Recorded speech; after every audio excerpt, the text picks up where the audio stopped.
step up.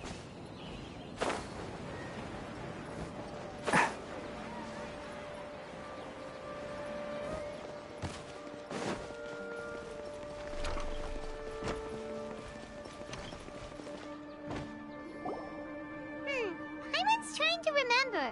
What else did we put on our shopping list?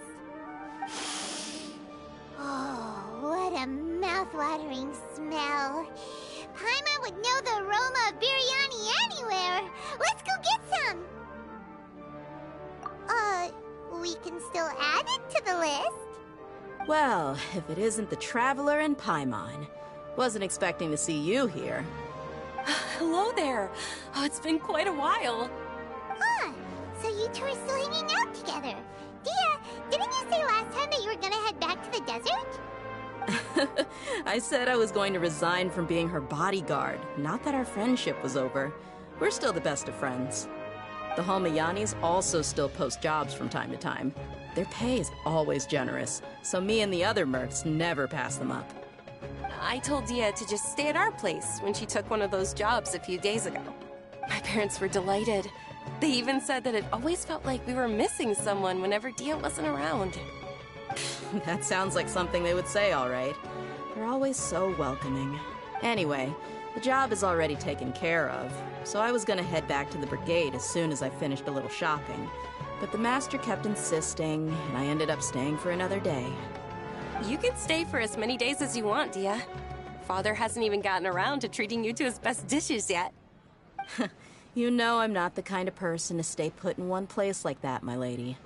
Don't worry, though. There'll always be next time. What? She said they'll treat you to the best dishes! Paimon can't believe you can still refuse that! But wait. Didn't you say last time that you would take me on a trip to the desert? Why don't you just take me with you today, when you leave? There are so many places I still haven't visited yet. I'm sorry, my lady, but no can do. There's still a few things I need to take care of back at the brigade. Besides, the desert hasn't exactly been the most peaceful place lately. Oh, come on. Not this again. That's also what you said last time and the time before that. I know, I'm sorry. Just give me some more time, and I promise I'll plan the best trip ever for you. All right, fine. To be perfectly honest, it's not that I wanted to go, it's more like I feel like something is off about you lately. Ever since you first set foot on the estate a few days ago, you've been acting anxious and even paranoid. Have you been delaying our trip because you've run into some kind of trouble? Nah, are you kidding? You're worrying too much. Would you swear on that? Friends shouldn't lie to each other, you know. I wouldn't pry any further if you're willing to swear on what you just said. But if something really is bothering you, then just tell me. You know I'll help you however I can. Oh, looks like Dunyarzad was onto something. You're too perceptive, my lady. Seems I can't hide anything from you. I just thought that nothing good could come out of telling you about the messy happenings of mercenaries. Knowing too much only leads to more trouble. Mercenary life is a dog-eat-dog world where Mora reigns supreme. Everything operates on a completely different set of rules. That doesn't change anything about what I just said, though. We're still friends, and I can only support you if I understand what's bothering you. My lady, you're not gonna stop until you drag it out of me, are ya? All right, I'll share what I know. Let's go somewhere else first. This isn't exactly the best place for a discussion. Okay, let's talk here. Just try not to draw any extra attention. As you may already know, the Eremites have both a lot of mercenaries and a complex organizational structure. Many mercs are no different than me, just going around looking for jobs to earn some mora. My brigade is called the Blazing Beasts. We're not a large group, but every member is loyal and brave. However, not all Eremite brigades are like mine. Some are willing to cross all kinds of lines for the sake of mora. The most notorious is a faction known as Deshret's Relics. Deshret's Relics? Judging from the name, they must really look up to... Yep, you got it. I've heard that you've already crossed paths with Ain al-Akmar. They're one of the groups under the Relic's banner. Oh, you mean the group that tried to sell us the Divine Knowledge Capsule? Yeah, they weren't friendly at all. Deshret's Relics is composed of many smaller brigades like Ain al-Akmar. The Relic's headquarters issues orders to all brigades under his control. On any other day, I would want nothing to do with them. Unfortunately, though, the brigade that's stirring up trouble now is none other than Dekhan al-Akmar. Dekhan? I think it means beard or something. Believe me, it's a really stupid name. I found it insufferable for years. Anyway, the real issue is that Dekhan al-Akmar is led by my father, Kusela. Say what now? I think I'm starting to understand your anxiety now. But what did they do? I won't go into details, my lady, but they've been involved in a lot of violent incidents. We're talking hundreds. Hundreds? Yep. The scenes tend to be quite gruesome, too. They strip the victims of all their valuables before murdering them. Not only have they targeted merchant caravans and ordinary citizens, but other mercenary brigades as well. That's beyond terrible. They won't even spare their own kind. I don't know how Deshret's Relic sees it. All I do know is that Dekhan al-Akmar has become more and more aggressive over the last few years. If I don't do something about them, then even my brigade or the people of Aru village could become their next target.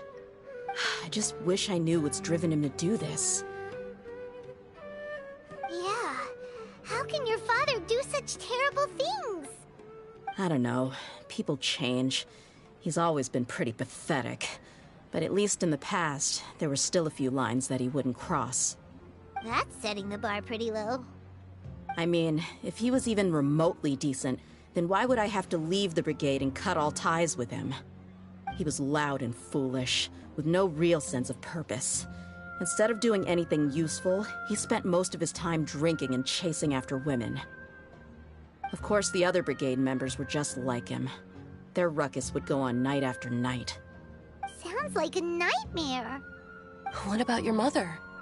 Did she ever step in to stop them? Unfortunately, I never knew my mother. I'm sorry, Dia. I didn't know. It's all right, my lady. That's pretty common in mercenary circles. Didn't I mention that my father was chasing after women? I was the result of one of those encounters with some random person. He told me that he wasn't sure who my mother was. And in any case, she never came to see me.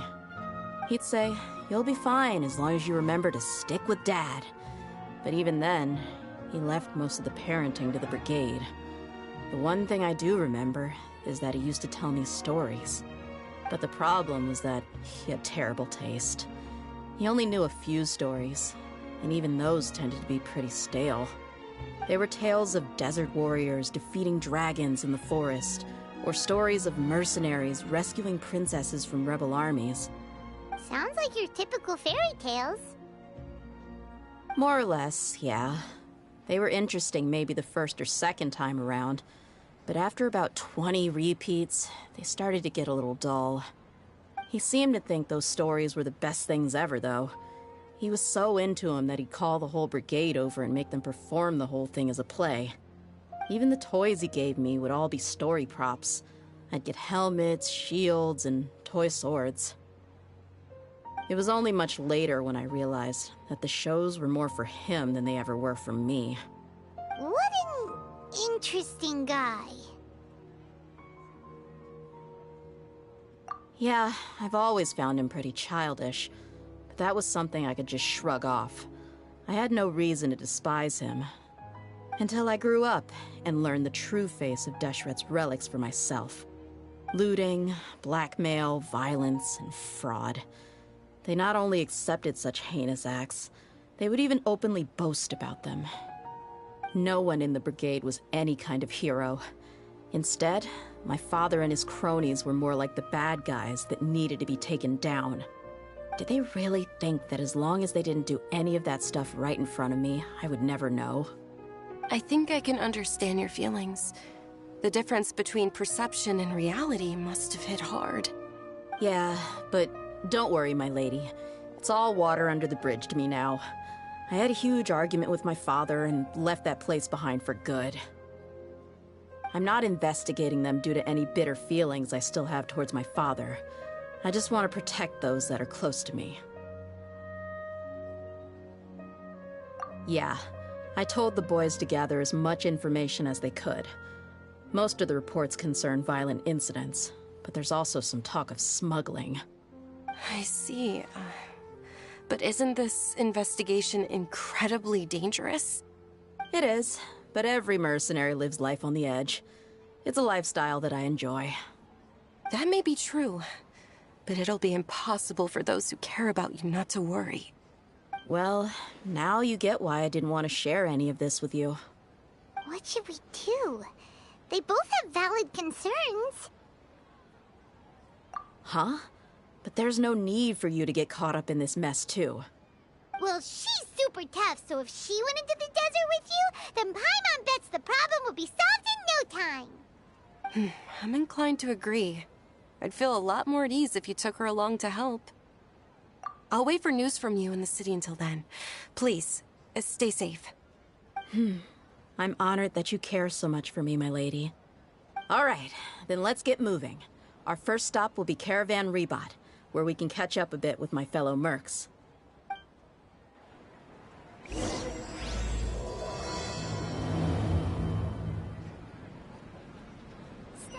is far less fun.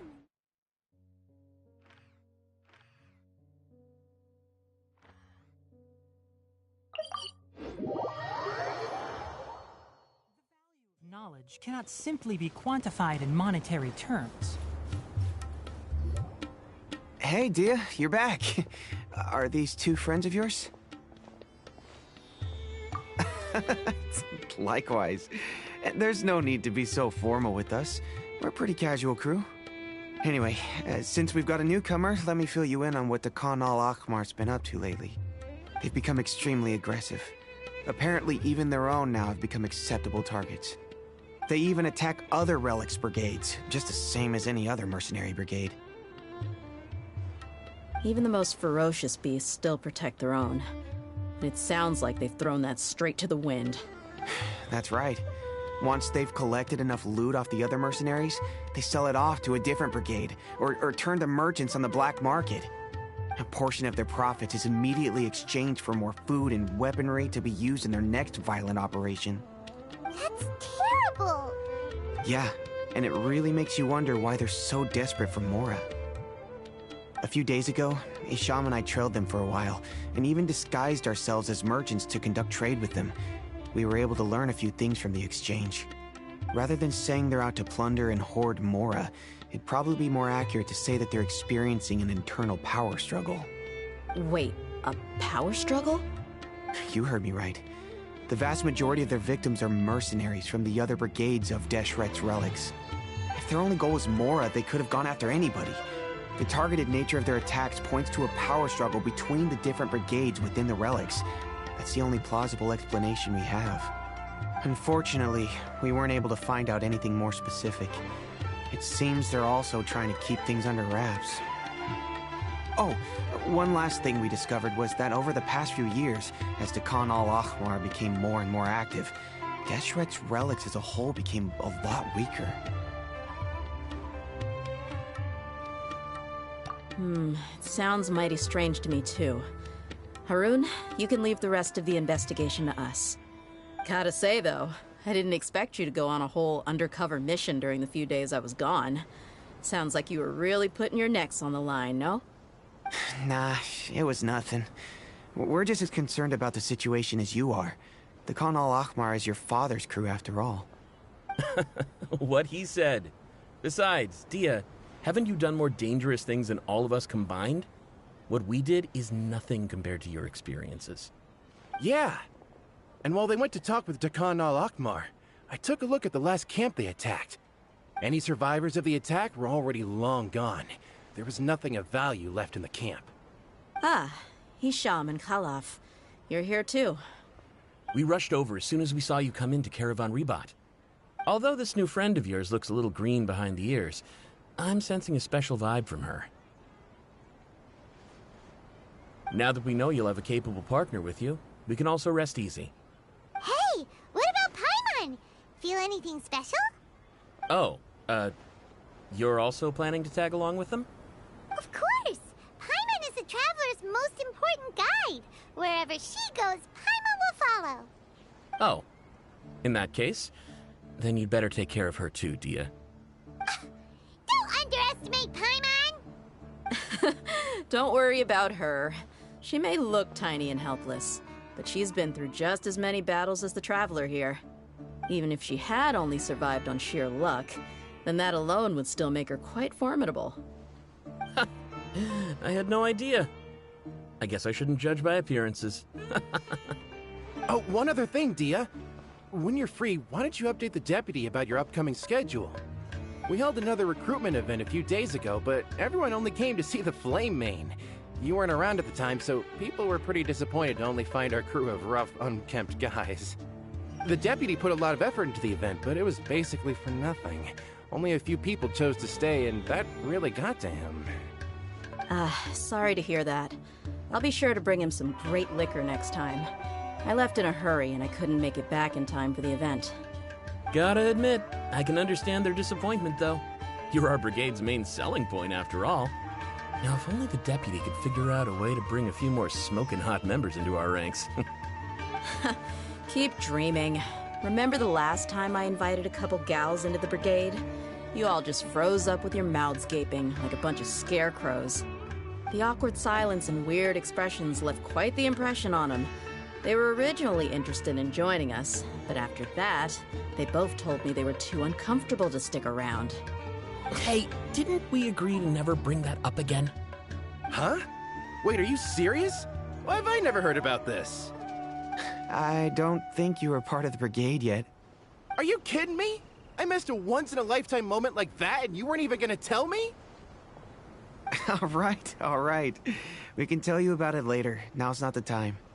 Hey, don't you try to change the subject. You and Hisham get your butts over here and tell me everything right now. Are they always like this? More or less. There aren't many rules or graces when it comes to mercenaries. We're used to just speaking our minds. If someone starts getting under your skin, you just yell right back at them. And if that doesn't put an end to it, then you just challenge them to a fight. But we also don't tend to take many things too seriously.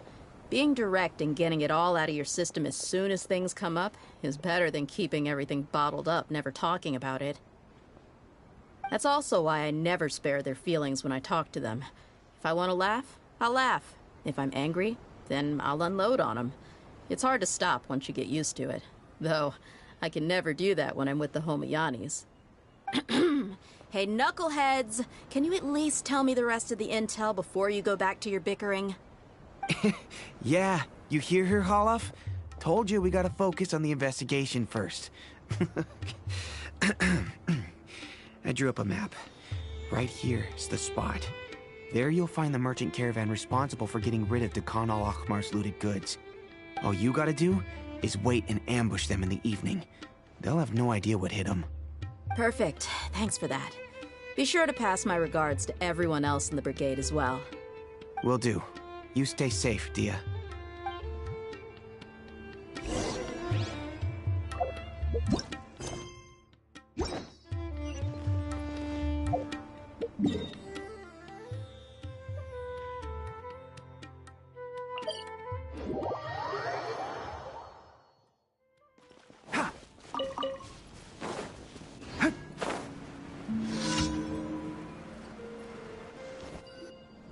This should be the place.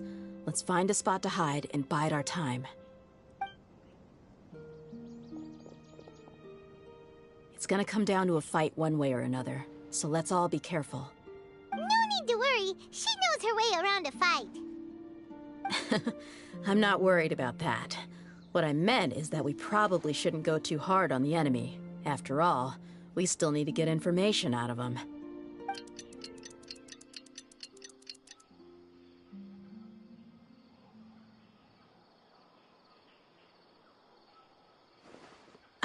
Here they come. You ready? Let's not give them a chance to react and end this quickly.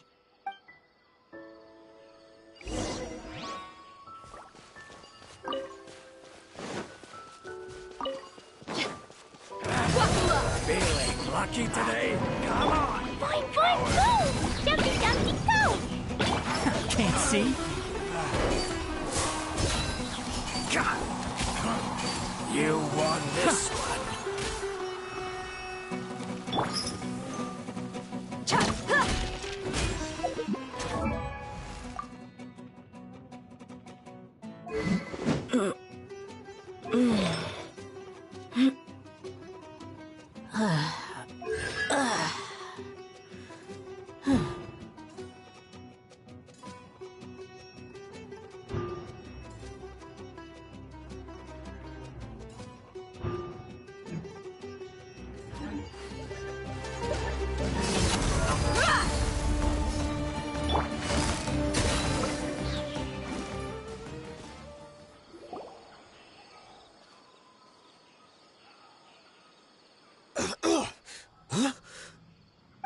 You're the Flame Bane. Good. That saves me an introduction. All right, time for a little talk. Are you buddies with Dakana Lakmar now? Tell me, what are they after? You know the code of being a mercenary just like everyone else. The first rule is to never divulge key information about our employer. What makes you think I'd talk? That might have worked on an amateur, but I know you're just looking to protect your reputation. Think about it, though. What's your reputation worth if you won't have the other tools you need to succeed in this line of work? Tools like, I don't know, your limbs or eyes? You've got 5 seconds. You might want to think twice about how much your employer's information is worth to you. Whoa! I'm not joking around. We can do this the easy way or the painful way. 2 seconds! I'll save you the trouble.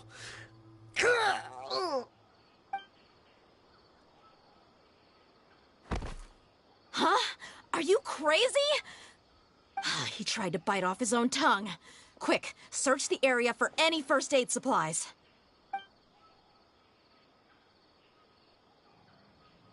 I definitely didn't expect him to go that far. Thankfully, the wound wasn't too deep, and he just passed out from the pain. But why would he be so extreme? I just wanted to test his mettle. You can get a lot of mercenaries to talk just by threatening them. I didn't expect him to be willing to go through so much pain just to deny us some intel. Well, he's out cold for now. We could wait for him to wake up, but maybe it's not a good idea to interrogate him any further. What should we do? Yeah, don't worry about it. It'll be a waste of time to interrogate him again after that. He might just hurt himself again if we start asking. There are lots of goods around here. Let's search the area. Maybe we'll be able to find something. I'm really sorry.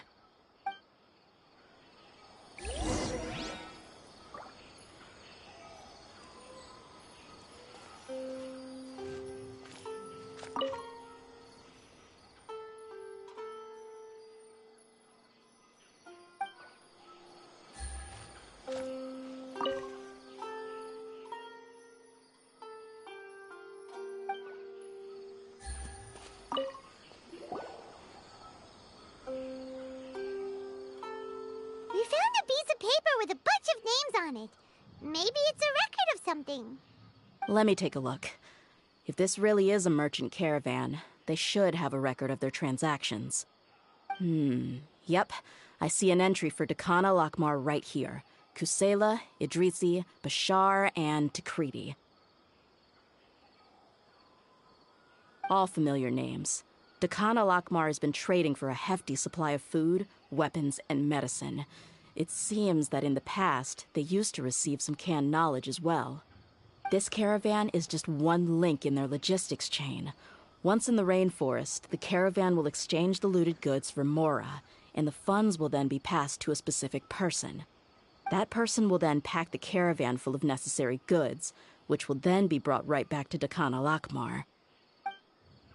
Wait, why is there no Mora value recorded for the final transaction? No value? Yeah. Every transaction before the last one was marked with an exact amount of Mora, but the final one, where they paid for everything to be brought back to the desert, was simply marked as delivered. Perhaps. But they couldn't have known how much they would make off selling the loot. Do they not care about profit margins at all? Anyway, the next part's the records of the goods themselves. There are a lot of entries. Everything was probably sourced from the rainforest. Huh? What's wrong? Shazamon Homayani? Homayani? You mean Dunyarzad's family?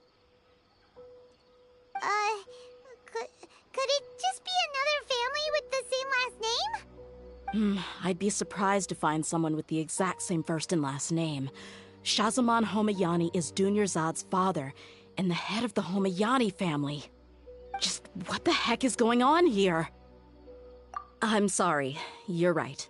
I'll consider what we found and not jump to conclusions just yet. But what this piece of paper confirms is that the Homayani family has been providing goods to Dakana Lakmar. What if the Homayanis have been kept in the dark and don't know they've been trading with Dakana Lakmar? That's a possibility, but if that was the case, why is this caravan specifically named Shazamon as their person of contact?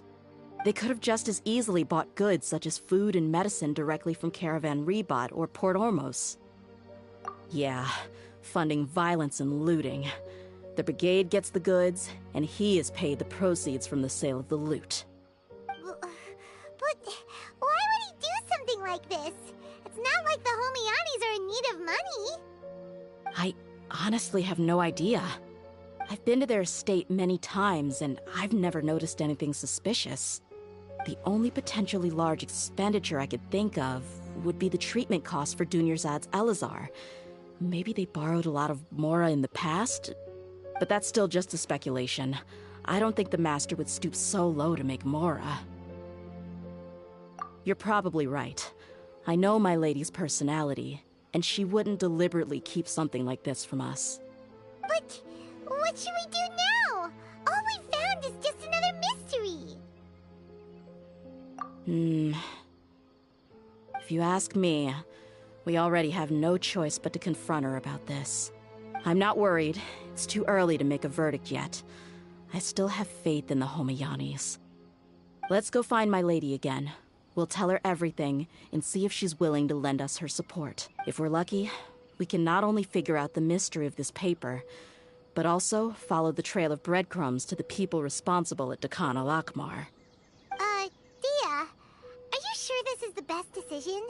What if instead of getting the help we need, we just end up revealing everything we've discovered to the enemy? I've considered that possibility. But even still, I want to tell her what we found. I think I owe her that much. True friendship is built on trust. She showed genuine concern for me when we first brought up the topic. I can't repay her kindness with doubt and suspicion. That's not how I deal with people. You're right. Paimon wants to trust Dunyarzad too. Yeah. Let's pay another visit to Sumeru City.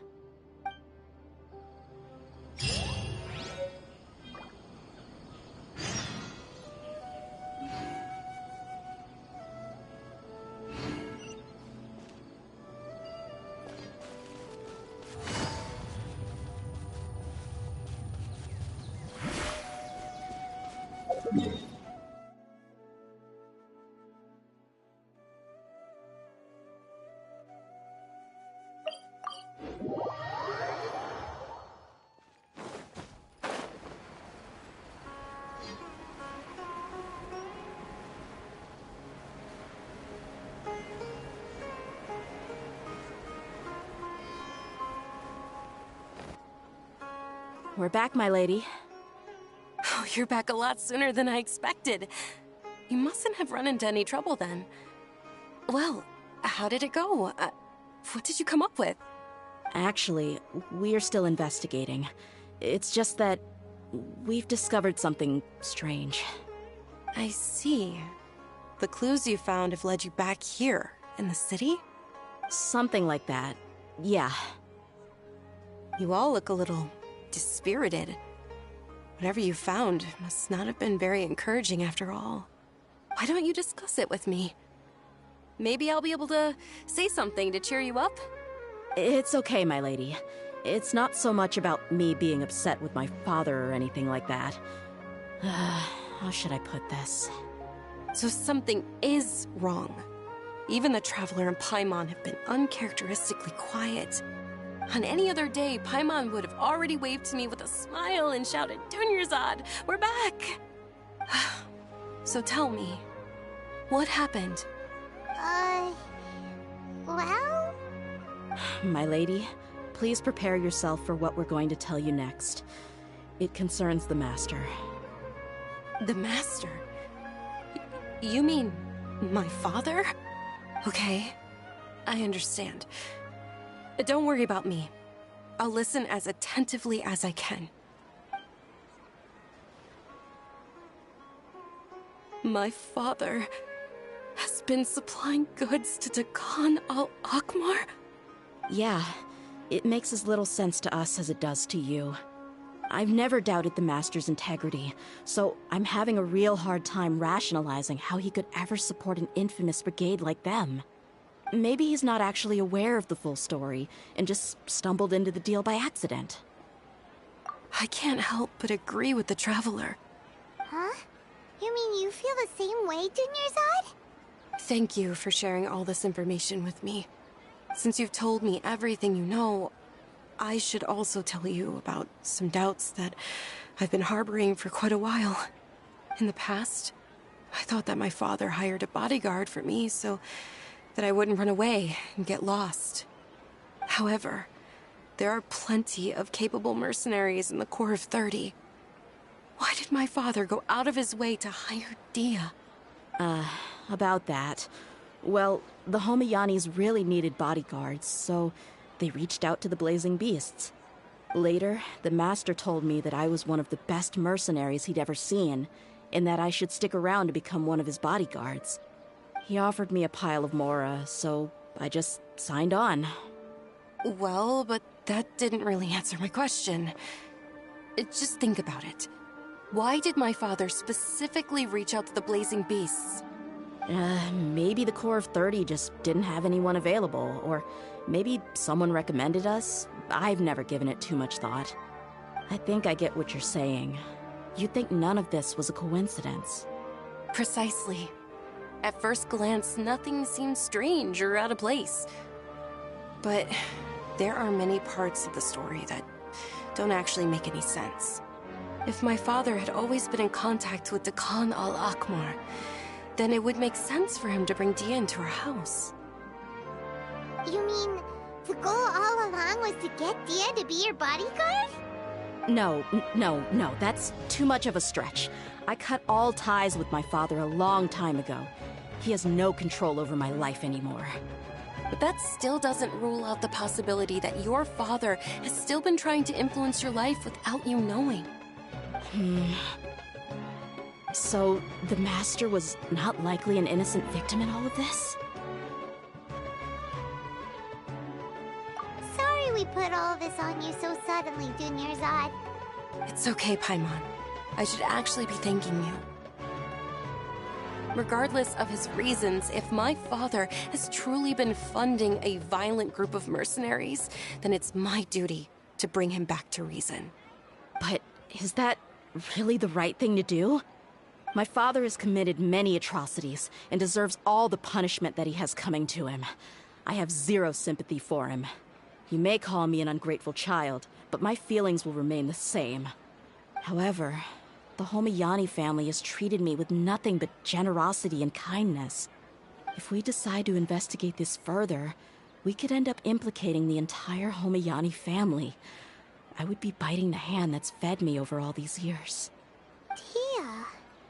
It's all right, Dehya. If anyone were to ask, you could always just say that I'm the one who instructed you to get to the bottom of this. You don't have to do that, my lady. I'm not conflicted because I'm afraid of taking responsibility. Besides, you're the one we should all be worried about right now.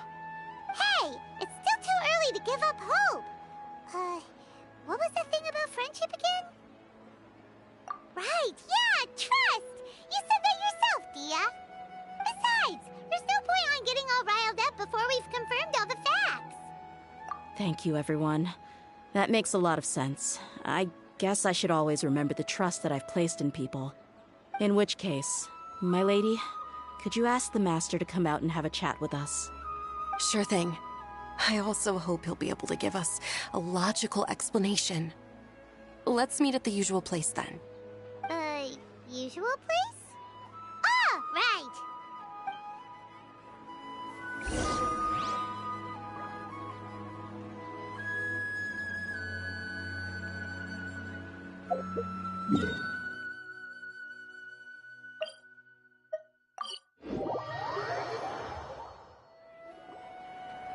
Thank you for coming, sir.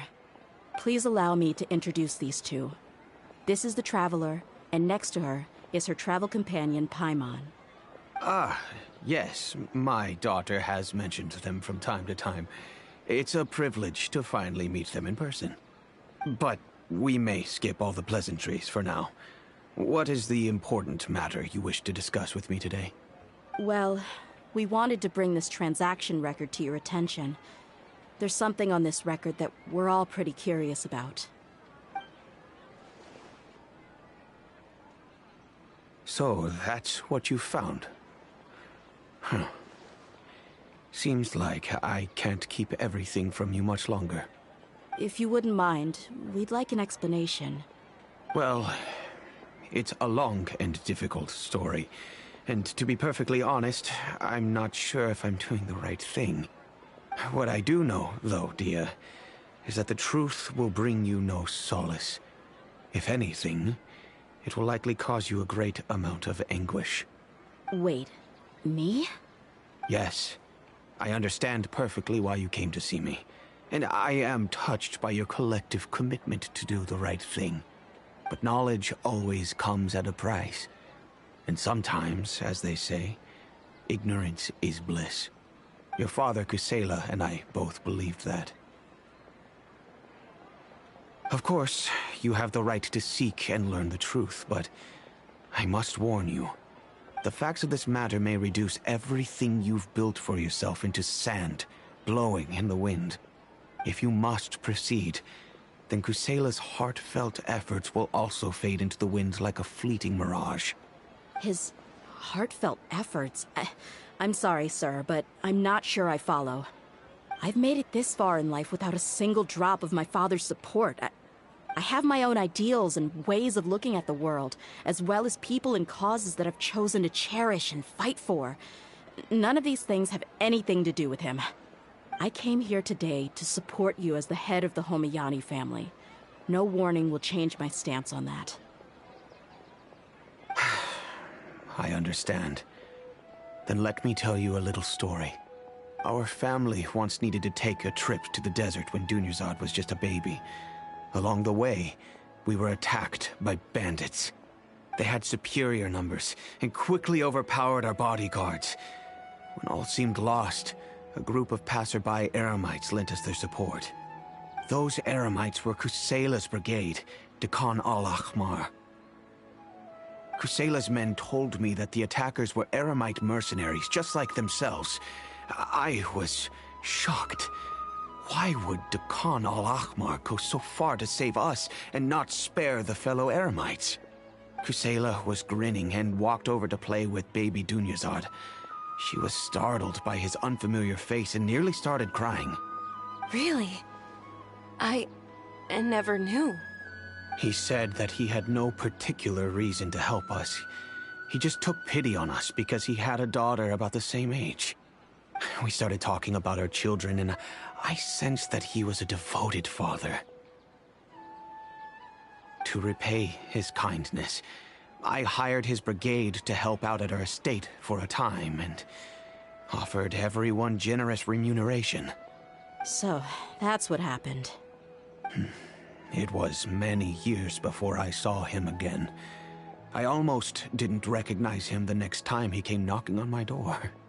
The man I knew to be strong and healthy had been reduced to a shell of himself. He couldn't even walk anymore without his cane. So, what happened to him? He was perfectly fine when I left the brigade. I'm not too sure myself. The only thing that didn't change was his cheery disposition. He said there was absolutely nothing to worry about, and that he had gotten into a fight. That was all. He then suddenly asked me if Dunyarzad, now that she had grown, would need a bodyguard of her own. At the time, Dunyarzad was going through a particularly severe bout of her Elazar. There was no need for her to have a bodyguard when she could barely leave the house. But he kept coming back to the topic. Come on, it never hurts to be safe. How do you know a bodyguard won't come in handy one day? I was completely lost at first, until he recommended the Blazing Beasts, and in particular, a mercenary named Dehya. So he was the one who recommended Dehya to you. Indeed. He didn't say it out loud, but it was clear that he saw Deshret's relics as an evil group who would eventually corrupt every member in their ranks. He was already beyond redemption, but he hoped that he would be able to detach his daughter from the vicious world of mercenary life. If Dehya could stay in my house and keep working as a bodyguard, then gradually her affinity for the desert would decrease, and she'd be able to leave her previous life behind. And that's why you offered her such generous compensation? Yes, but not just because of that. From the moment that he asked me for that favor, I also began to see Dehya as my own daughter. And that's also why I tried to persuade you to stay when you asked for permission to leave. I was willing to spend however much it took. Kusela saved my daughter and I all those years ago in the desert. I could never refuse him entrusting his daughter to me. He was always like that, acting like he's oh so smart and self-righteous. Kusela said that he'd reimburse me for a portion of Dehya's fees. I refused to take any mora from him, but he'd always sent me funds anyway. Eventually, I just accepted them as a token of his gratitude. And that went on for a while until I received another letter from him a few years ago.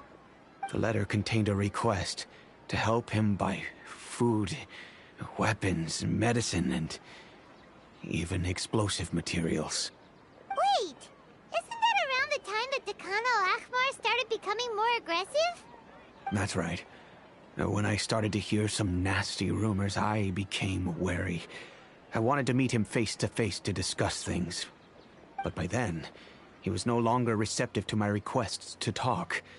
If I had to guess, it's probably because he doesn't want to put Dehya at risk. That thought occurred to me as well. I figured that he probably came to me for help because he had nobody else to turn to. After some deliberation, I decided to send him some food and medicine. I turned down all his requests for explosives and weaponry. I am aware that even such a reduced gesture of support could lead to others coming to harm, but I could not simply reject his plea for help. In the end, it probably was the wrong decision. I plugged my ears to the rumors and just chose a solution that made me feel least guilty about myself. If you can, please tell me where he is now. None of the things he's doing right now make any sense if he's just trying to keep me from getting tangled up in his world. If all he wants to do is steer clear of me, then maybe he shouldn't have brought me into this world in the first place. Oh no. Dehya, please don't feel that way. I'm just angry because I can't wrap my head around any of his actions. Another way? I don't know. I knew him, and he was nothing more than a childish brute. I can't understand what's going through his head. But I guess you do have a point. We haven't uncovered the whole truth yet. We still need to figure out his exact actions and reasoning for these last few years. I'll do my best to help. Of course, anything between the two of you would need to be resolved between you and him alone. I don't know Kusela's exact whereabouts. Outside of supplying his brigade with some goods, I tried my best to avoid getting involved any further with him. However, there's a man on the list named Jawed. He used to be a mercenary in the desert and is now a member of the Corps of 30. He's responsible for supplying weapons and liaising with the Dakan al-Akhmar's merchant caravan. I think he should know Kusela's whereabouts.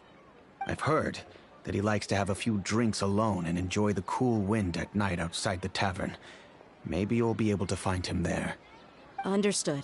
Thank you, sir. Then I guess this is bye for now, unless... I'll stay and be with my father here. To be honest, I'm still a little dazed and haven't finished processing everything quite yet. My father has indeed done something wrong, but if I think about it, I'm also not sure if there was a right way to handle this problem. I feel like our only course of action is to turn everything we know over to the Core of 30 and let them render judgment. Yes. I am prepared to accept whatever verdict they choose. It's time to face my mistakes.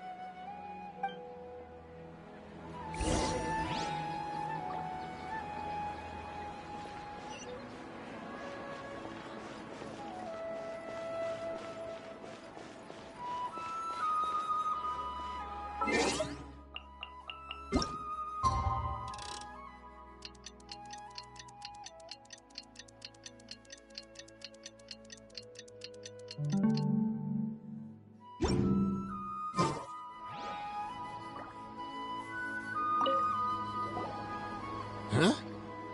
Who are you guys? I know what you've been up to. Smuggling weapons to violent brigades in the desert while working for the Corps? Pretty bold, if you ask me. Shh! Keep your voice down. How do you know all that? Come with me. We should take this elsewhere.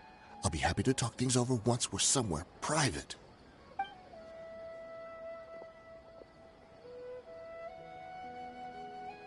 This place should do. All right. Back to my question. How did you all know about me? Don't worry about that for now. You know what kind of punishment you'll face once we report you to the Corps, I assume. Wait. There's no need to jump the gun. Let's talk this out. What are your terms? So what's in it for you anyway, Mora? Well, I was a little tight on money at the time, and Kusela took good care of me in the past.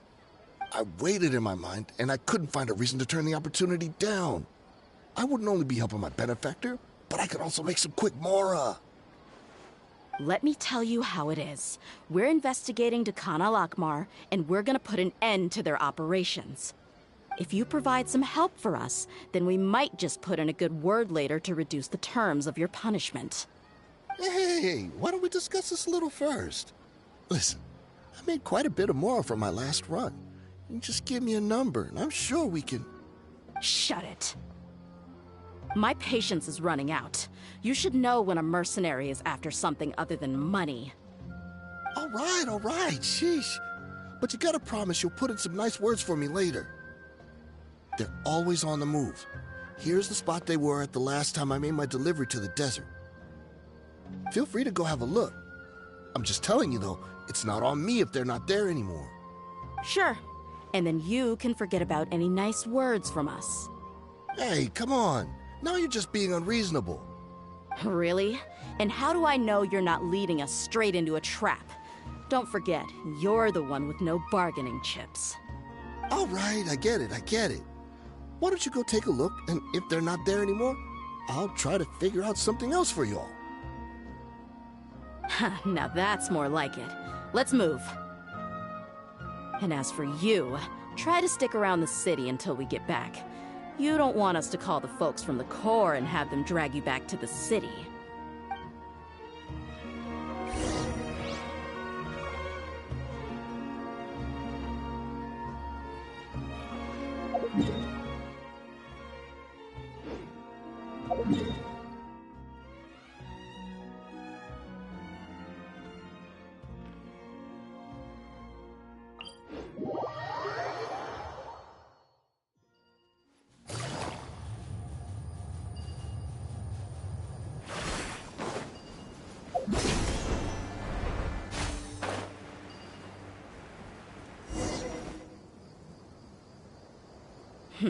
Seems like we're in luck. That should be their camp right up ahead. Let's go. We'll finally get to the bottom of this ourselves. I'm here to see Kusela. Tell him to get out here. Dehya, why are you here?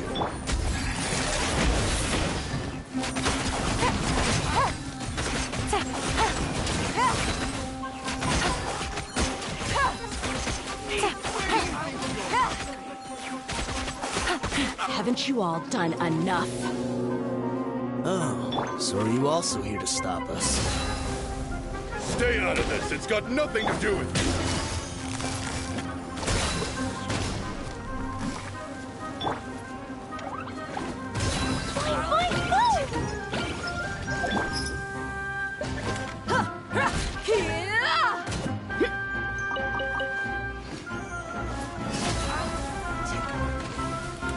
One with the farce.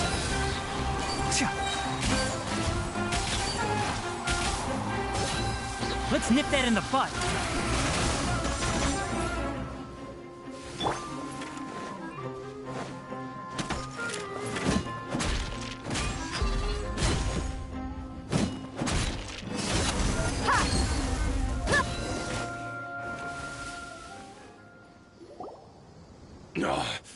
She's so strong. Enough fighting. We all know each other, and I don't want to take things too far. Just bring Kusela to me. There's no use hiding him anymore. Did you understand a single word I just said?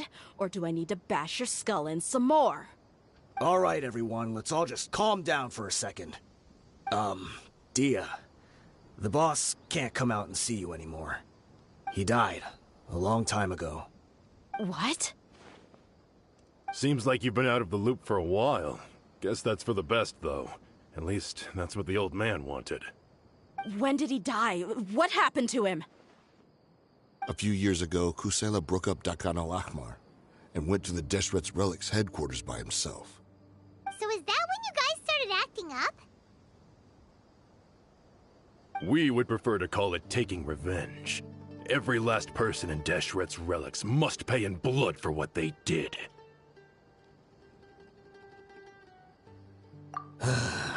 Let me start from the beginning.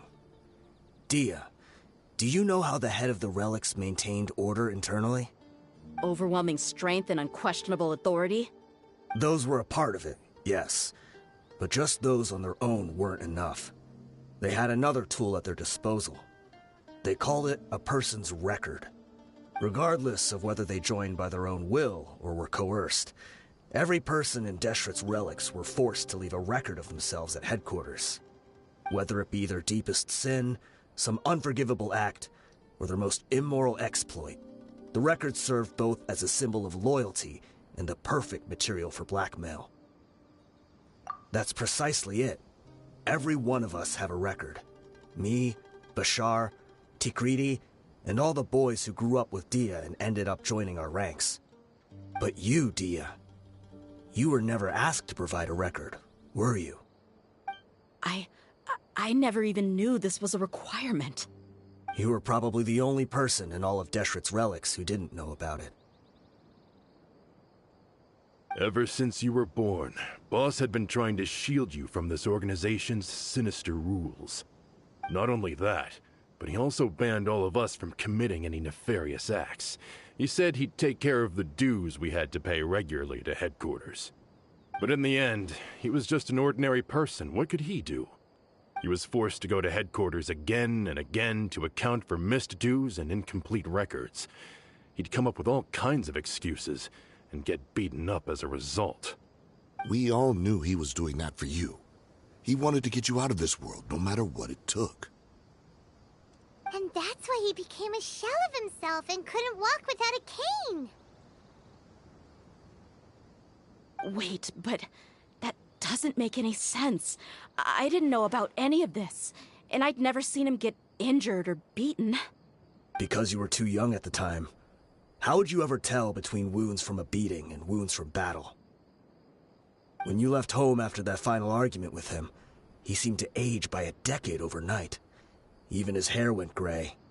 So, even the blazing beasts were... Yep. It was all his doing. Had he not arranged them to come to you, you probably would have been reduced to a pulp before you ever left the desert. A few years ago, Boss said he needed to make another trip to headquarters. He was already pretty weak then, and we all assumed he was going to get beaten again. I suggested that he hand the role of leadership over to me, but he said there was no longer any need, since the Khan al-Ahmar would soon be no more. His words made no sense to me, but that night, we heard that a massive fire tore through headquarters and razed everyone's records to ash. Everyone gained their freedom that night. Many members fled, not just from our ranks, but from the other brigades as well. But how could we leave with a clear conscience? All of us who knew exactly what had happened. The boss can't have just died for nothing. Those heartless jerks at headquarters took him from us. From that point on, the sole purpose of the Khan al-Ahmar became revenge. The big fire that boss started was quite a blow to headquarters' strength. It's given us the opportunity to launch our attack. Even though we're outnumbered, we vowed to see our revenge through to the very end. There were people from headquarters who changed their names and went into hiding. Some fled to other brigades, and others escaped to the rainforest. But we won't let any of them escape our wrath. They'll all pay for what they've done. We've suffered plenty of losses as well. To keep going, we need an enormous amount of supplies, from food and medicine to weaponry and explosives. All we can do is exchange our loot from Mora, and then use that to get supplies. We forged Boss's handwriting and sent out many letters to his former friends. Thankfully, many people were willing to come to our aid. We were also able to attract many mercenaries who shared our goal. We've endured unspeakable pain to win many impossible battles. Deshret's relics have become weaker and weaker, and now we finally have an opportunity to directly strike their headquarters. Paimon doesn't know what to say anymore.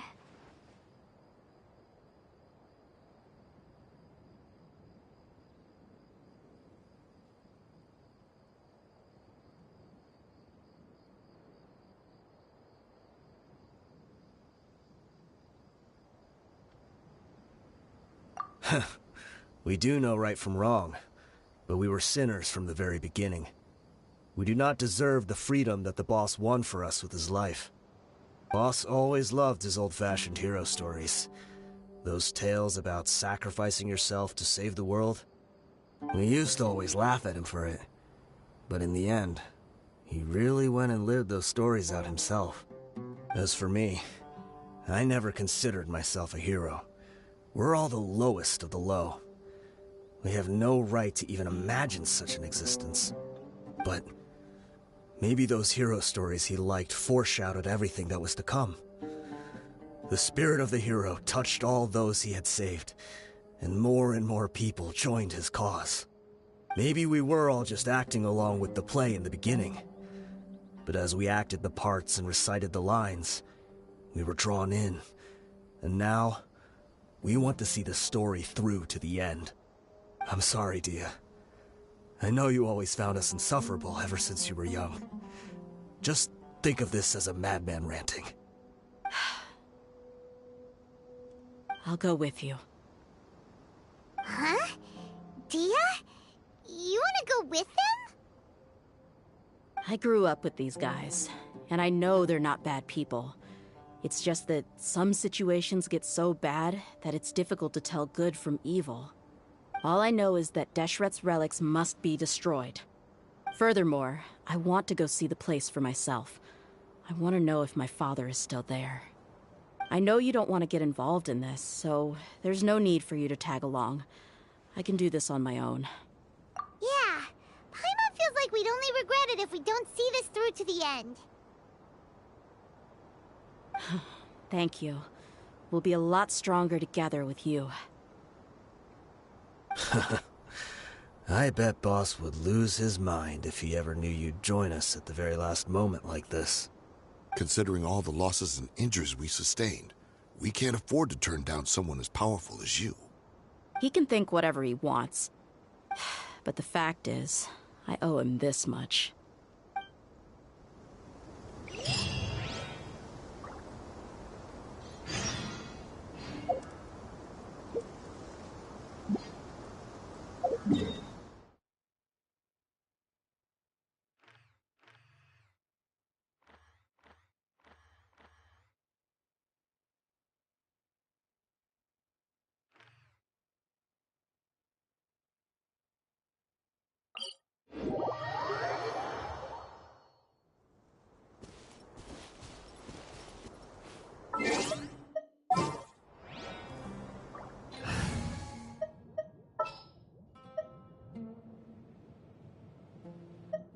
Want me to come along?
Into the wind.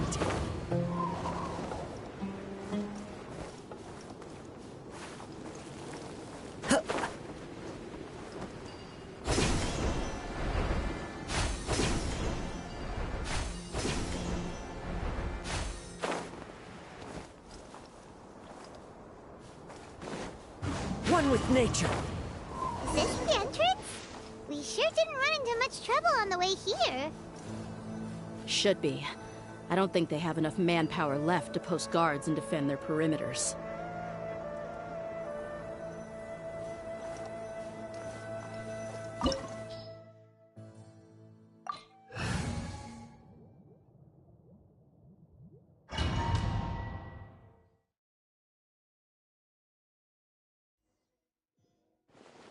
Wow. Paimon didn't expect it to look like this on the inside. They should all be holed up in here. Don't know how many people they've got left, though. Who cares? We'll round up all of them. Still, we should be careful. Even if they've only got one shot left, it could still take us out. Yeah, we'll know what they're really capable of once we've landed some hits on them. Deshret's relics may have been a force to be reckoned with before, but their name means nothing now. Yeah, they don't stand a chance with you here. I'll take the lead. I've been here once before.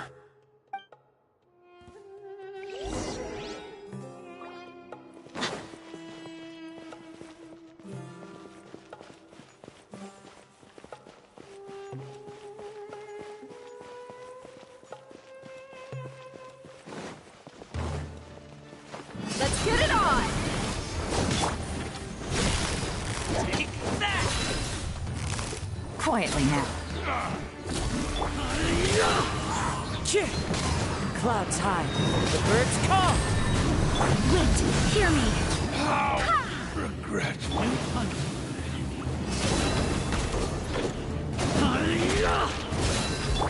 Here comes the catch.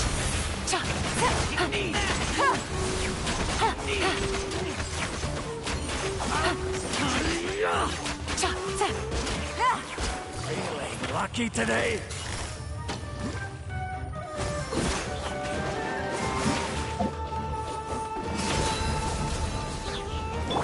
Can't see.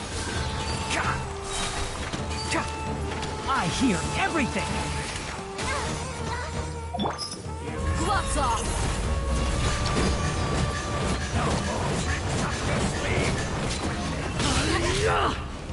Look alive! I'm getting sick of this move. Busted. One with the forest. I'll be back. This way, follow me. We're almost there. Wait!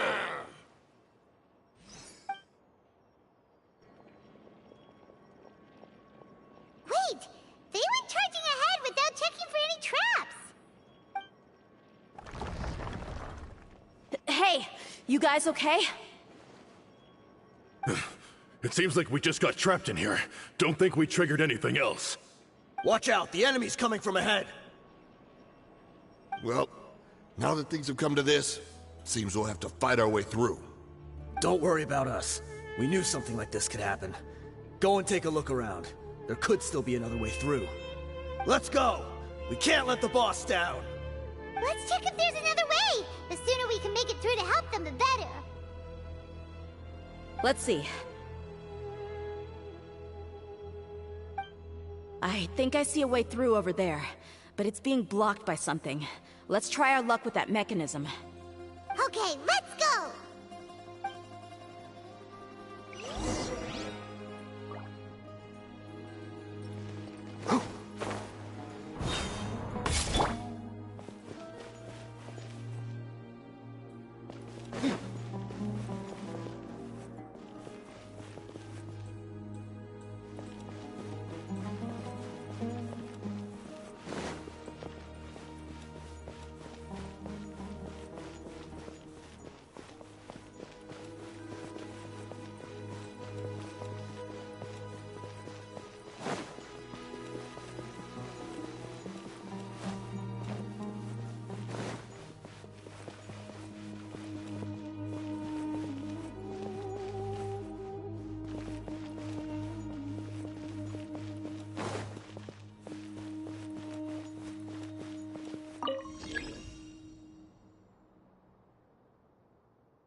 My people are used to the desert life, but still, I hope that one day they'll be able to find an oasis of their own and leave the sandstorms behind for a better life.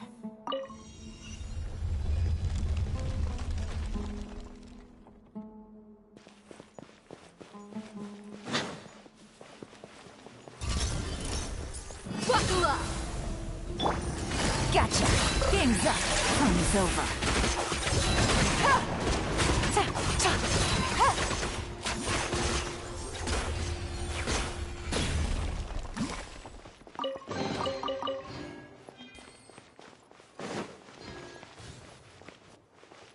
Another mechanism like the one before, but this one's being blocked off in the middle.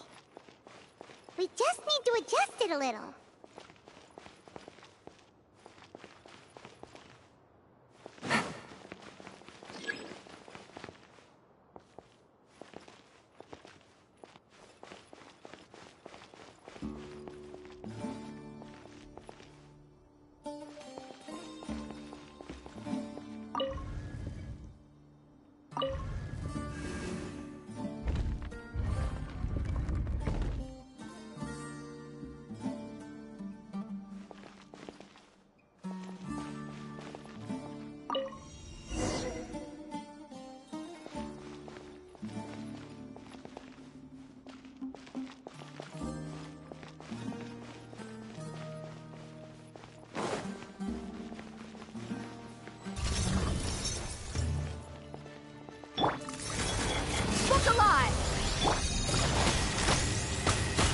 Busted!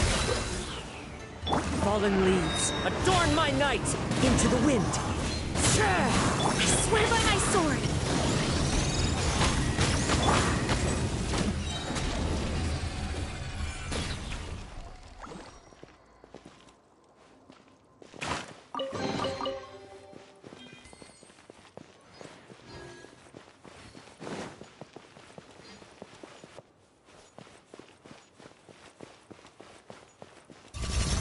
Buckle up! Let's nip that in the bud.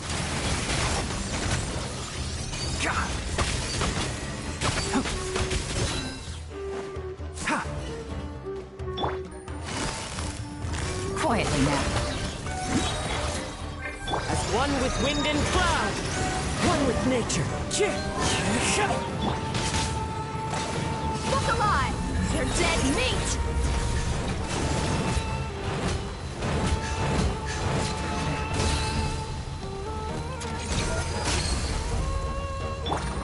Busted!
I wasn't expecting anyone to make it through from the other side.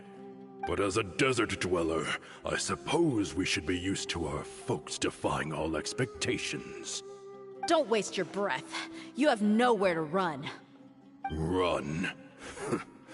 Had I wanted to run, I would have fled 1,000 times already. I witnessed the golden age of Deshret's relics. Even now, my brothers and I still believe in one thing. The greatest should never live to remember their fall. So you want to go out in a blaze of glory? Let us draw our weapons! We will show them the true power King Deshret bestowed upon his followers. They are but two, while we hold within ourselves the entirety of the relic's glory. Wave 1, charge! Eliminate them! Into the wind. The wind knows me. Clouds. Don't think that you've won. You're just getting started. Everything! We'll meet again. You, King Deshret, will not abandon any one of his followers. Quietly now. Here comes the catch. Testing my patience. I'm getting sick of this mess. Gotcha. Pulverize! I'll uproot you! Keep up! How regretful! I'll take my leave. Will, brothers! This is where we prove our faith.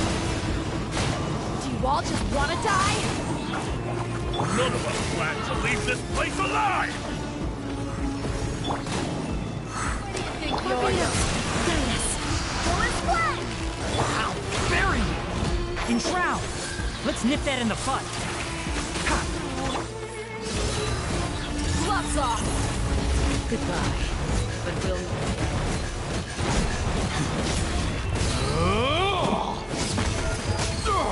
The golden slumber. The commander has finally fallen. But they're still coming at us! This place is like a gladiator's ring. They just keep coming no matter how many we beat. Yes, keep fighting! There's no need to fear, and no need to back down! This is our last stand! When the next wave comes, try to draw away their attacks. I'm going to see if I can take out that high platform.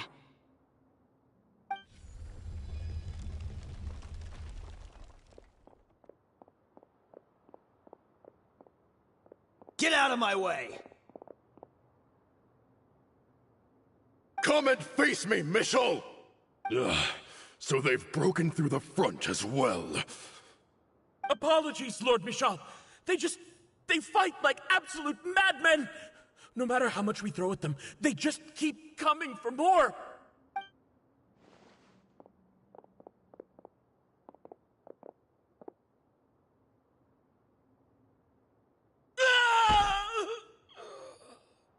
So, it would seem like this is the end. Time to pay for everything you've done, Michel. You think I would give you that opportunity? I will be buried in the sand, alongside all the rest of our fading glory.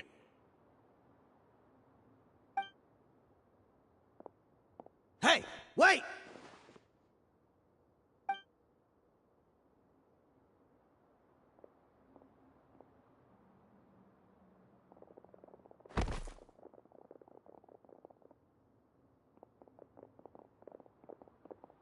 We were too late. It's over. There's no more need to fight. But if you're still going to cling on to your so-called mercenary's pride, then I'll give you all a good beating as well.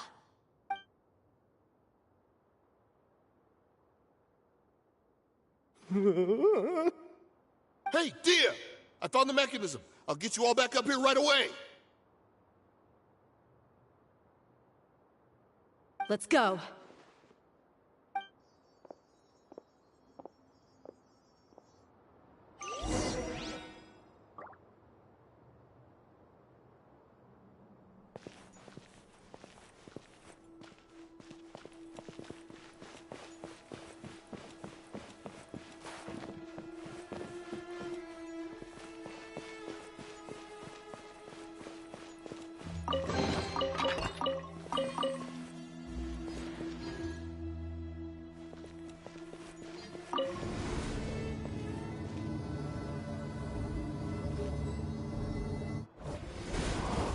Who are you filthy rats? And why are you always pestering us?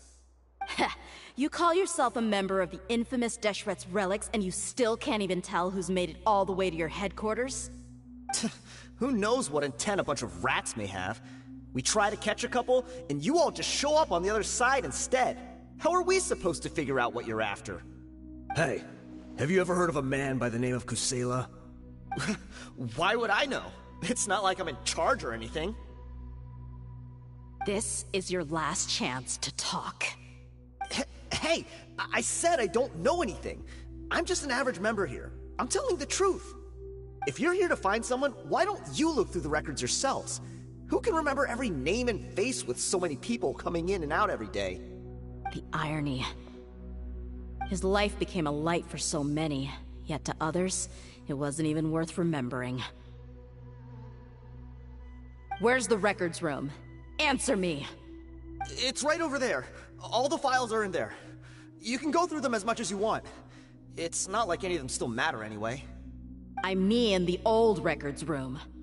The old records room? You mean, the one that got burned down? Kusela. Ah, yeah, I remember him now. The guy who could hardly walk. Watch your mouth. That's our boss you're talking about. He was definitely faking it. We all let our guard down as soon as we saw him come hobbling in. But in the short time it supposedly took him to take a dump, he'd already gotten away and started a fire in the records room. He couldn't have possibly outrun us if he wasn't a fraud. And after that, Deshret's relics fell into complete disarray. Stop wasting our time. Every one of us here is perfectly aware of what he had done. Tell me, where is the old records room? It's just over there. Go see it for yourself if it means that much to you. There's nothing left in there but ashes. No human could ever survive that kind of inferno. Bashar, Tikriti, let's go. We'll leave the others here to guard these guys. Spare them no mercy if they try anything.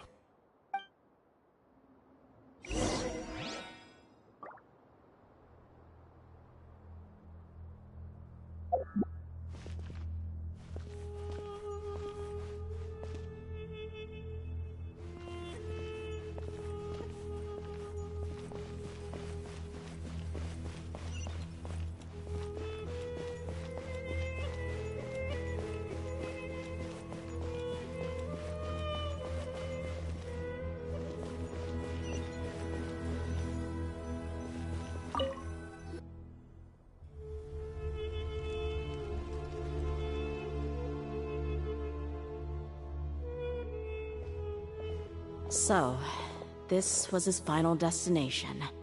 How did he do it? Getting past all the guards with a limp and sneaking in here to start a fire? If he was nimble enough to do that, then he must have been able to get out of here after starting the fire, right?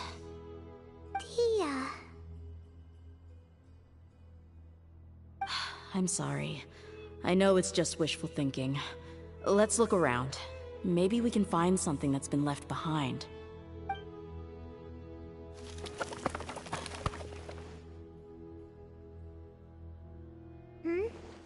Is this a cane? It must be the one that Dehya's father used. Kusela. Thanks for everything, boss.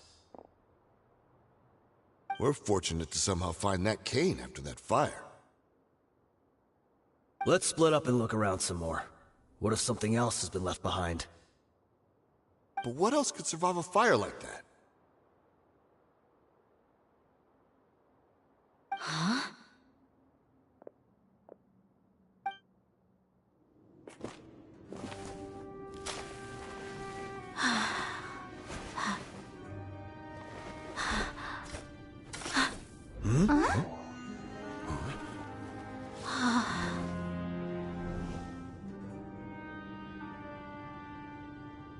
Thought so. Wait! Isn't that the toy sword you played with as a child?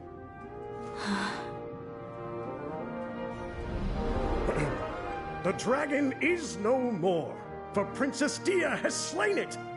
Its head now hangs above the city gates. Her bravery has brought eternal peace and prosperity to us all. Dehya, come on. This is the most important line. You can do it. But Dehya, you defeated the dragon. Everyone's waiting for your speech. Still too shy, huh? All right, I'll do it. I hereby proclaim our victory. Evil shall plague us no more.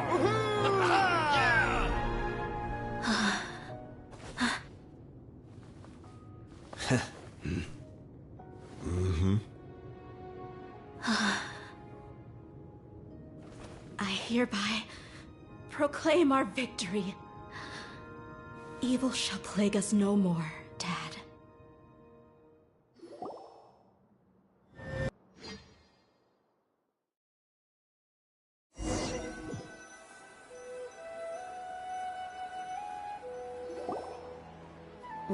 What's this? Don't you remember? You asked Paimon what she would do if she were to wake up tomorrow with loads of money. And Paimon said that she would get boatloads of tasty snacks. You looked super confused at the time, but said it was an adorable thing to say.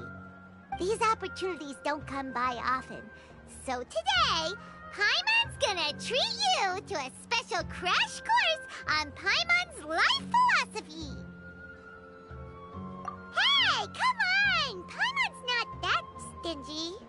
Anyway, the point is that you should eat to your heart's content. You'll feel better for sure once you've gotten something in your tummy. Junior Azad will also be here shortly. She's already heard that we're back. Aw, thanks you two. Honestly, this is very unlike me.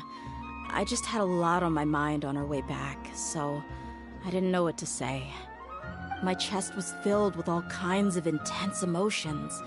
They just shook me even more than all the feelings we've shared during our previous adventures. But when everything came to an end, those emotions also vanished without a trace, and I was left feeling more empty than ever before. It was as if I'd lost the thing that was most important to me. Yeah, you're right. To many mercenaries, Mora is the most important thing in the world. But perhaps to us, it's the most worthless thing of all. Idrisi and the others all used to say that they would quit if there was no Mora to be had. But when it came to avenging my father, there was no Mora to be made anywhere. My reality shattered when I found out that the father who always told me hero stories was in fact a bad guy. But look at me now. Am I any different? Despite all my promises about never forgiving him and never trying to understand him, I still went to such lengths to find out the truth, and nearly even shed tears for his sake. We're hypocrites. All of us. Yeah, you're right. It's just a pity that we often only recognize our true feelings after it's already too late. You're back! Are all of you alright? Ah, there she is! Yeah. Many people from the Corps of 30 came over, and I just wrapped up everything with my dad. All I can do now is wait for their verdict. Huh? Dehya, you're looking quite down again. Paimon will explain. A lot happened while we were gone.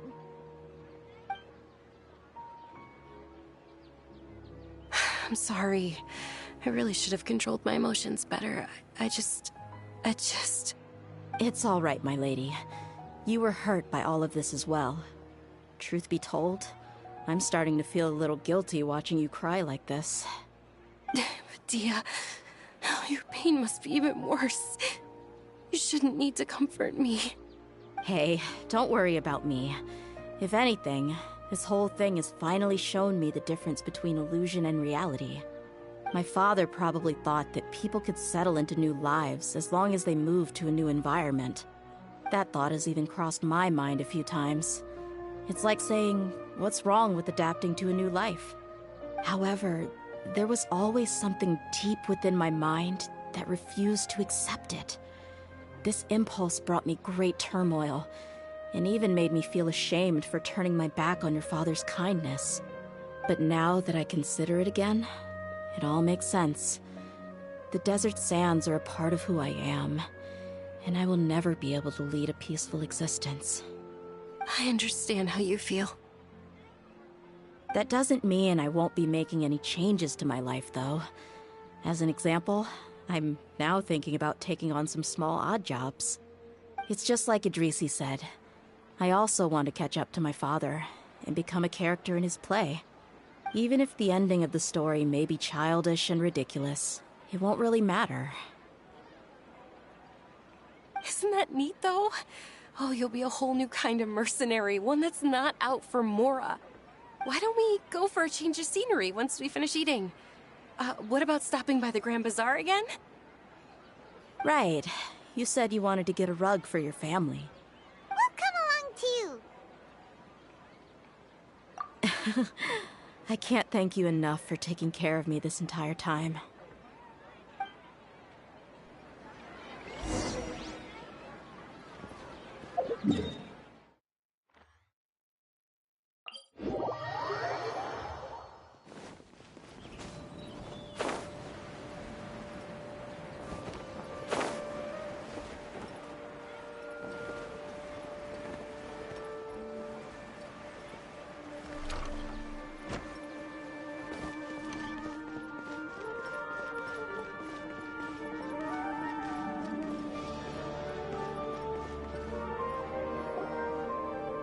This rug here is quite something.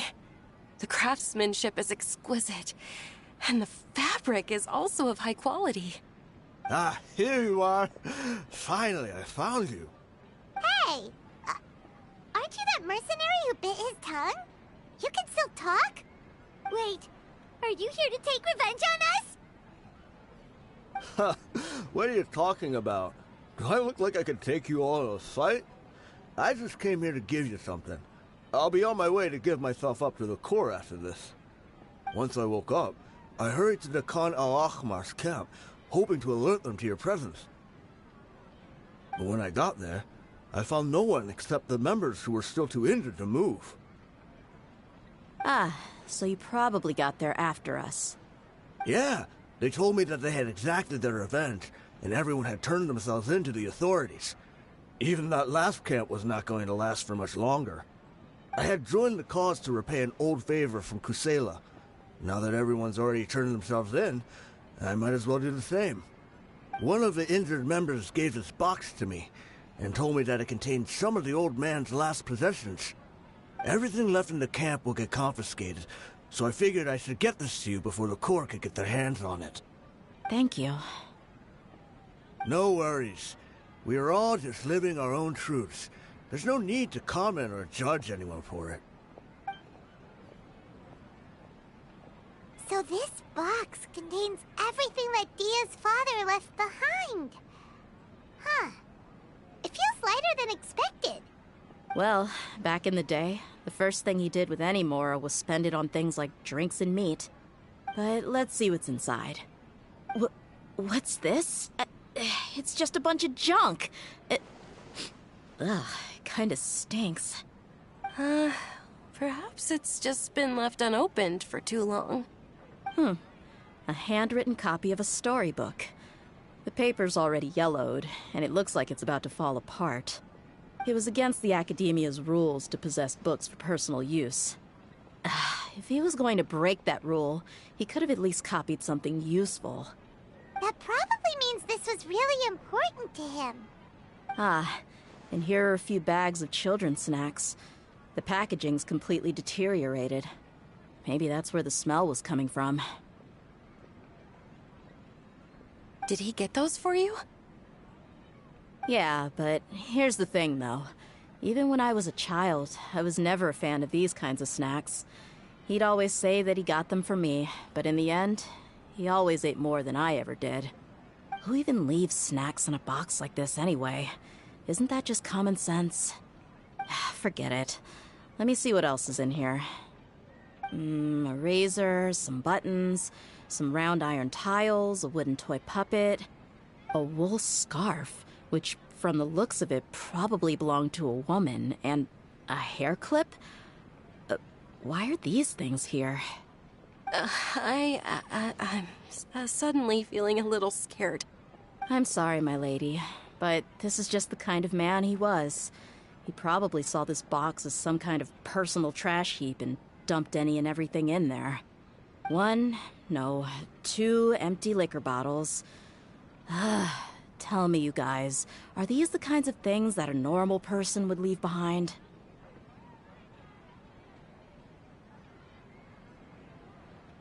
Huh? There's something in the bottle! Oh, you're right. All right, I got it out. It seems to be a piece of paper with some writing on it. The bottom part's all damaged from moisture, though. Let's hope the writing didn't smudge. I was suddenly seized with an urge to write a letter after finishing this bottle. I just folded it up and left it in the bottle, though. If I end up forgetting about it, it won't really matter. To Dehya. It's a letter for me? It's all right. I'll just read it out. If he went to the trouble of writing a letter, there must have been some important things that he wanted to say. Or at least record down. My condition's becoming worse and worse. Can't even walk without a cane anymore, much less go out and have fun. Guess I don't have many days left. If you're reading this letter, then I suppose I'm already long gone. You were adorable as a baby. Everyone loved you. And regardless of whether you were crying or laughing, everyone enjoyed having you in the group. But once you grew a bit older, you were no longer nearly as happy or cute. It's probably Idrisi's fault. He was never up to any good. Can you believe this guy? He can point the finger at himself. Anyway, back to the point. To summarize, I'm writing this so you would know not to feel sad for me, even if you end up finding out the truth. The reason being that I was never your father to begin with. Wait, what? Surely, he must be joking, right? I don't know. I was quite formidable when I was young, and 100 times cooler than some so-called flame main. Really felt like the whole world was under my feet. With just a teeny tiny bit of effort, I felt I could rule over the entire desert. But as fate would have it, I went out into the desert for a drink one day, and discovered a baby in the sands. It was you. You were just lying there, small and helpless. You were so tiny that if the wind blew for just a little while longer, you would have been buried forever. But your cries were so loud they made my head hurt. Now that I think of it, you really were a bundle of energy. Sounds like he's serious. I told Idrisi and the others that I had slipped up with a woman while out and about. None of them even doubted me. I'm sorry that I had to lie to them for so long, but I really had no other choice. I was their most esteemed leader, after all. It's not like I could just tell them that I suddenly wanted to play at being a father. At this rate, I'll puke up all the liquor I just drank from this bottle. Anyway, Dehya, you possess the kind of freedom and kindness that we could only dream of. As far as how you should live your life, that'll be up to you to decide. That's the end of the letter. In the end, he was still thinking of me as a little child. I suppose, or I would have suffocated under the sand a long time ago. He was a good father to you. The fact that he wasn't a blood relative doesn't change that. Yeah. It's just a pity that we had to learn the truth of everything like this. Do you already have some ideas about the decision that he wanted you to make? I do. If he first found me alone in the sands, then I want to try my hand at finding the person who abandoned me. I just have one wish. To tell them a story. That there once existed a childish and foolish jerk with a heart of gold. And that only under his care was I able to grow and mature into the person I am today. If you end up finding any leads, can you share them with us? We go on adventures all the time. Maybe we'll be able to find some information for you. Sure, I appreciate it. I wasn't expecting you to be so enthusiastic.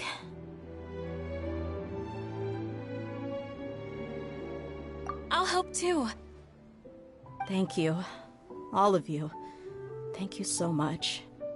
My life has certainly had its twists and turns, but I've always considered myself lucky. Because no matter where I've gone, I've always been surrounded by incredible kindness.